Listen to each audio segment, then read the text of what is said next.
নমস্কাৰ এই মুহূৰ্তত আহি পৰিছোঁ ৰাতিপুৱাৰ কেইবাটাও গুৰুত্বপূৰ্ণ খবৰ আৰু এনেবোৰ খবৰ নিতৌ পাই থাকিবলৈ চেনেলটো ছাবস্ক্ৰাইব কৰি ভিডিঅ'টিত এটা লাইক কৰি দিব। অসমলৈ আহিব নোৱাৰে শ্যামকানু মহন্ত। হয়, ৰাজ্যবাসীক দিব লৈছোঁ এটা ব্ৰেকিং নিউজ। বেপাৰী শ্যামকানু মহন্তৰ HIV পজিটিভ ওলাইছে। সেয়ে অসমলৈ আহিব নোৱাৰে শ্যামকানু মহন্ত। হয়, এই খবৰটোৱে এতিয়া অসমত এক ডাঙৰ প্ৰতিক্ৰিয়াৰ সৃষ্টি হৈছে। এটা খবৰে গোটেই ছ'চিয়েল মিডিয়াত ভাইৰেল হৈ পৰিছে। শ্যামকানু মহন্তৰ HIV পজিটিভ ওলাইছে। এতিয়া তেখেতৰ চিকিৎসা চলি আছে।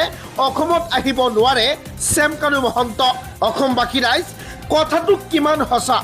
এই খবৰটো ছ'চিয়েল মিডিয়াত ভাইৰেল হৈ পৰিছে নেকি? এইটো এটা ষড়যন্ত্ৰ। অসমৰ পৰা পলাই থকাৰ বাবে, আইনৰ হাতৰ পৰা হাৰি যোৱাৰ বাবে ষড়যন্ত্ৰ কৰা নাইতো শ্যামকানু মহন্তই। হয়, আমাৰ প্ৰথমটো খবৰে ৰাজ্যবাসীৰ বাবে বহুতে গুৰুত্বপূৰ্ণ খবৰ। গৰিমা গাৰ্গ লগতে সিদ্ধাৰ্থ শৰ্মাক লৈ আছে কেইবাটাও বহুত গুৰুত্বপূৰ্ণ খবৰ। এটা খবৰো মিছ নকৰি ভিডিঅ'টি প্ৰথমৰ পৰা শেষলৈকে চাই থাকিব। মই প্ৰত্যেকটো খবৰ আপোনালোকক দিবলৈ যত্ন কৰিছোঁ। আপুনিও যদি জুবিন গাৰ্গৰ ন্যায় বিচাৰিছে, আজিৰ এই ভিডিঅ'টিৰ কমেণ্টত জাষ্টিছ ফৰ জুবিন দা বুলি এবাৰ নিশ্চয় লিখিব। হয়, আজি গৰিমা গাৰ্গে বহুতকেইটা মন্তব্য কৰে। গোটেইকেইটা মন্তব্যই গোটেই অসমবাসীয়ে জনাটো বহুতে দৰকাৰ। গতিকে আপুনি কেইদিনমান ৰাস্তাত ওলাই নিজৰ দায়িত্ব সামৰিলে নহ'ব। প্ৰত্যেকটো খবৰ আপোনালোকে শুনক। লগতে আজিৰ এই ভিডিঅ'টিৰ কমেণ্টত জাষ্টিছ ফৰ জুবিন গাৰ্গ বুলি এবাৰ নিশ্চয় লিখক। হয়, আগবাঢ়িছোঁ আমাৰ খবৰ ফালে। ভিডিঅ'টি অলপ স্কিপ নকৰিব। এটা উৰা বাতৰিয়ে অসমত লগাইছে এতিয়া হাহাকাৰ।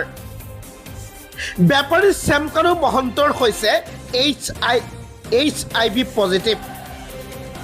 হয়, জুবিনদাৰ মৃত্যুৰ পিছত আটাইতকৈ বেদনাদায়ক খবৰটো। বেপাৰী কানুদাৰ বোলে HIV পজিটিভ ওলাইছে। সেয়ে বৰ্তমান তেখেতে অসমলৈ আহিব নোৱাৰে। তেখেতৰ চিকিৎসা চলি আছে। এই খবৰটো ভাইৰেল হোৱাৰ লগে লগে ভয় আৰু কান্দোনত ভাঙি পৰিছে একাংশ যুৱতী আৰু নিশা মনে মনে শ্যামকানুৰ ঘৰত যোৱা সুন্দৰীসকল। অৱশ্যে খোৱা বোৱা বন্ধ কৰি হাই হাই কৰি থকা বুলি শুনিলোঁ। অৱশ্যে কথাটো সঁচা নে মিছা নাজানো, কিন্তু খবৰটো শুনিয়েই বহুতে খোৱা বোৱা বন্ধ কৰি হাই হাই কৰি থকা শুনিবলৈ পাইছোঁ। উৰা বাতৰিটো সঁচা হোৱাৰ কামনা কৰিলোঁ। অসমবাসী ৰাইজ, কথাটো কিমান সঁচা ভিডিঅ'টিৰ কমেণ্টত নিশ্চয় জনাব। এনেকুৱা এটা খবৰ ছ'চিয়েল মিডিয়াত ভাইৰেল হৈ পৰিছে। কথাটোৰ সত্যতা কিমান আছে মই নাজানো, ছ'চিয়েল মিডিয়াৰ পৰা কালেক্ট কৰা হৈছে। বলক গৰিমা গাৰ্গে কোৱা প্ৰত্যেকটো কথা আজি মনোযোগেৰে শুনো। কি কথা আজি উল্লেখ কৰিছে তেখেতে, প্ৰত্যেকটো কথা আপোনালোকে জানিব লাগিব। ভিডিঅ'টি অলপ স্কিপ নকৰিব। অসমীয়াৰ হিয়াৰ আমঠু জুবিন গাৰ্গৰ পত্নী গৰিমা গাৰ্গৰ কেইবাটাও দাবী। এতিয়া প্ৰশ্ন হৈছে, চৰকাৰে পূৰণ কৰিব পাৰিবনে এই দাবীসমূহ? কি দাবী জনাইছে জুবিন গাৰ্গৰ পত্নী গৰিমা গাৰ্গে? আপুনি অসমবাসী হিচাপে প্ৰত্যেকটো দাবীৰ বিষয়ে আপুনিও অৱগত হ'ব লাগিব। গতিকে ভিডিঅ'টি অলপো স্কিপ নকৰিব। হয়, আমাৰ অসমবাসীলৈও কেইবাটাও আহ্বান জনাই গৰিমা গাৰ্গে, যিকেইটা আপোনালোকে শুনিব লাগিব। কি দাবী আছিল গৰিমা গাৰ্গৰ, জনাইছোঁ সবিশেষ। গৰিমা গাৰ্গৰ দাবী, ফাষ্টেগ আদালতত বিচাৰ হ'ব লাগে জুবিন গাৰ্গৰ হত্যাকাৰীৰ। এতিয়া অসমবাসীয়ে বিচাৰেনে? গৰিমা গাৰ্গৰ দাবী, ফাষ্টেগ আদালতৰ জৰিয়তে জুবিন গাৰ্গৰ হত্যাকাৰীৰ বিচাৰ হোৱাটো বিচাৰিছে গৰিমা গাৰ্গে। অসমবাসী ৰাইজ, গৰিমা গাৰ্গক আপোনালোকে ভুল নুবুজিব যে গৰিমা গাৰ্গে একো মাত নামাতে। গৰিমা গাৰ্গে নৰ্মেল আছে। গোটেই অসমীয়া জাতিটোৱে যাৰ কাৰণে কান্দি আছে, ন্যায়ৰ বাবে ৰাজপথত ওলাই আহিছে, সেইসকলতকৈ গৰিমা গাৰ্গক কিছুমান ক্ষেত্ৰত মৌনতা অৱলম্বন কৰাটো আমি দেখা পাইছিলোঁ। সেইবুলি আপোনালোকে বহুতে কমেণ্ট কৰিছিল, বিভিন্নজনে বিভিন্ন ধৰণৰ কথা কৈছিল। এইবিলাক কথাৰ পৰা আপোনালোকে আঁতৰি আহক। লাহে লাহে এতিয়া গৰিমা গাৰ্গেও বিচাৰিছে ন্যায্য ন্যায়। স্বামী হেৰাই যোৱাৰ পিছতে কোনো মানুহেই ঠিক নাথাকে, মানসিকভাৱে একেবাৰে ঠিক নাথাকে। হয়তোবা কেইদিন মৌনতা অৱলম্বন কৰিছিল। নিজৰ স্বামীৰ শেষকৃত্য শেষ কৰাৰ পিছতেই লাহে লাহে এতিয়া জাগি উঠিছে গৰিমা গাৰ্গ।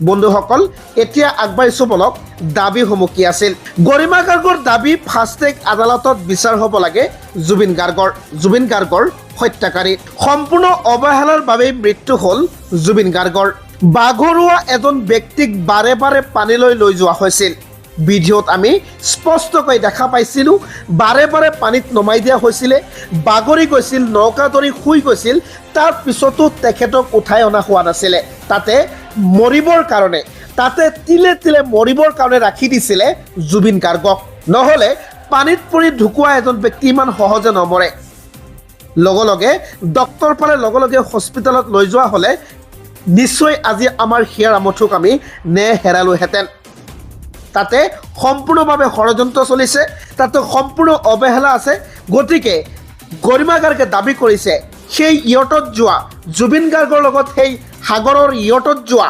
প্ৰত্যেকজনেই দোষী প্ৰত্যেকজনেৰে হ'ব লাগিব শাস্তি এতিয়া আমি আৰু কেৱল ন্যায়ৰ আশাত ৰৈ আছোঁ জুবিনৰ ন্যায় বিচাৰি উচপি চৰকাৰলৈ আহ্বান গৰিমা গাৰ্গৰ ফাষ্টেগ আদালতত হ'ব লাগে জুবিন গাৰ্গৰ হত্যাকাৰীৰ বিচাৰ ফেচবুক ইউটিউব ইনষ্টাগ্ৰাম চলোৱা প্ৰত্যেকজন ব্যক্তিয়ে সাৱধান চৰকাৰৰ প্ৰত্যক্ষ চকু আপোনাৰ ওপৰত জুবিনক লৈ সামাজিক মাধ্যমত আপুনি যদি কোনো পোষ্ট কৰিছে কাৰোবাৰ ভিডিঅ'ৰ তলত গৈ আপুনি বিতৰ্কিত কমেণ্ট কৰিছে লগে লগে আপোনাৰ জেল হ'ব এটা ডাঙৰ খবৰ প্ৰত্যেকজন সামাজিক মাধ্যম ব্যৱহাৰকাৰীৰ বাবে হয় এটা ডাঙৰ খবৰ আৰক্ষীৰ হেনচকু আপোনাৰ ওপৰত জুবিনক লৈ সামাজিক মাধ্যমত যি টি লিখিলে লগে লগে হ'ব জেল সবিশেষ জনাইছোঁ ভিডিঅ'টি অলপো স্কিপ নকৰিব ছ'চিয়েল মিডিয়াত হেনচকু অসম আৰক্ষীৰ জুবিন গাৰ্গক লৈ যি টি লিখিলে লগে লগে হ'ব জেল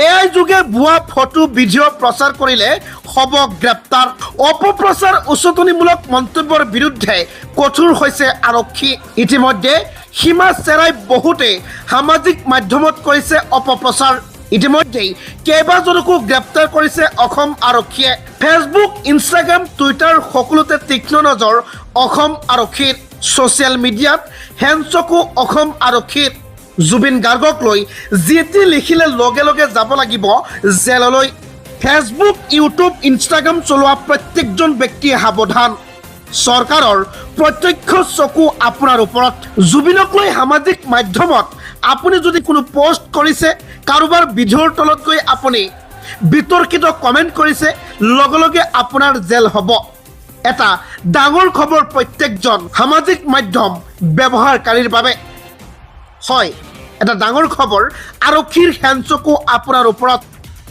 জুবিনক লৈ সামাজিক মাধ্যমত যি টি লিখিলে লগে লগে হ'ব জেল